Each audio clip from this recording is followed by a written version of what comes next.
بسم اللہ الرحمن الرحیم۔ اللہ کے نام کے ساتھ شروع جو بڑا مہربان اور نہایت رحم فرمانے والا ہے۔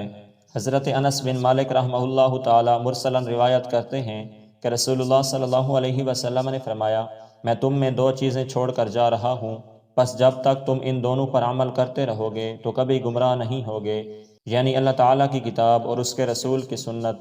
حضرت حسان رحمہ اللہ تعالیٰ عنہ بیان کرتے ہیں کہ جب کوئی قوم اپنے دین میں کوئی بدعت ایجاد کرتی ہے تو اللہ تعالیٰ اس کی مثل ان کی سنت چھین لیتا ہے، پھر وہ اسے روز قیامت تک ان کی طرف نہیں لوٹاتا۔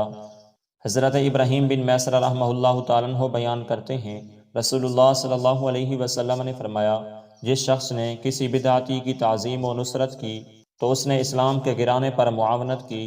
حضرت ابن مسعود رضی اللہ تعالیٰ عنہ سے روایت ہے، فرماتے ہیں کہ رسول اللہ صلی اللہ علیہ وسلم نے ارشاد فرمایا، اللہ تعالیٰ نے صراط مستقیم کی مثال بیان فرمائی کہ راستے کے دونوں طرف دو دیواریں ہیں، ان میں دروازے کھلے ہوئے ہیں اور دروازوں پر پردے لٹک رہے ہیں۔ راستے کے سرے پر ایک دائی ہے، وہ کہہ رہا ہے سیدھے چلتے جاؤ، ٹیڑھے مت ہونا، اور اس کے اوپر ایک اور دائی ہے، جب کوئی شخص ان دروازوں میں سے کسی چیز کو کھولنے کا ارادہ کرتا ہے تو وہ کہتا ہے تم پر افسوس ہے، اسے مت کھولو، کیونکہ اگر تم نے اسے کھول دیا تو تم اس میں داخل ہو جاؤ گے۔ پھر آپ صلی اللہ علیہ وسلم نے اس کی وضاحت کرتے ہوئے فرمایا، راستہ اسلام ہے، کھلے ہوئے دروازے اللہ تعالیٰ کی حرام کردہ اشیاء ہیں، لٹکے ہوئے پردے اللہ تعالیٰ کی حدود ہیں، راستے کے سرے پر دائی قرآن ہے، اور اس کے اوپر جو دائی ہے وہ ہر مومن کے دل میں اللہ تعالیٰ کا واعظ ہے۔